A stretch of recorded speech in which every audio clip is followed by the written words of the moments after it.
Alors, je continue mon petit exposé sur l'astrologie au regard de l'arrivée de Saturne en phase Yang, qui est une phase où les gens d'en haut imposent leur autorité aux gens d'en bas. Donc la phase Yin est une phase où, parce qu'il faut redémarrer les choses, on a tendance à dire remettons tout le monde au même niveau. Donc la phase Yin étant révolue, on passe à une phase Yang où la logique n'est plus la même.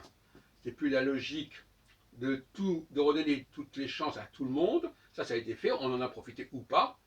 Et maintenant, ce sont ceux qui sont les premiers de cordée, pour reprendre l'expression de Macron, qui imposent leurs lois, quitte à modifier ce qui avait été mis en place précédemment, quitte à ne pas respecter intégralement ce qui avait été prévu, quitte à renégocier. D'où justement l'affaire de l'Iran et le fait que Trump surfe sur cette dynamique yang, parce que pour que la dynamique yang puisse s'incarner, il faut qu'il y ait des gens capables de la relayer. Et elle peut être relayée dans un pays et il n'y a pas énormément de gens capables de le faire. Donc là, en l'occurrence, on peut absolument être certain que aussi bien Macron que Trump, si on était en phase yin, ça ne se passerait pas de la même manière. Et d'ailleurs, ils ont été élus plus ou moins en phase yin. D'où l'ambiguïté profonde de la situation. D'où l'assentiment de basculement. Mais ça, c'est la règle du jeu démocratique actuel, qui organise des élections qui sont décalées par rapport au cycle yin-yang, qui fait qu'on peut être élu en phase yin et pratiquer au bout d'un certain temps une politique yang, ou on peut être élu en phase yang et pratiquer au bout d'un certain temps une politique yin. Alors on va reprocher à Mitterrand d'avoir changé son fusil d'épaule, on va reprocher à celui-ci de ne pas avoir respecté le style qu'il avait mis en place au départ, etc. etc.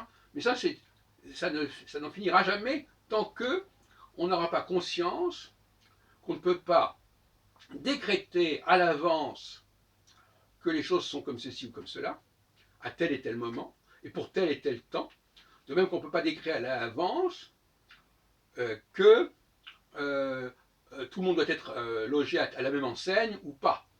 Voilà. Tout ça, ce sont des choses qui sont de l'ordre de la subconscience, qui sont déjà des structures, des infrastructures, et croire qu'on peut tout changer et tout mettre à volonté comme on l'entend, ce n'est pas possible.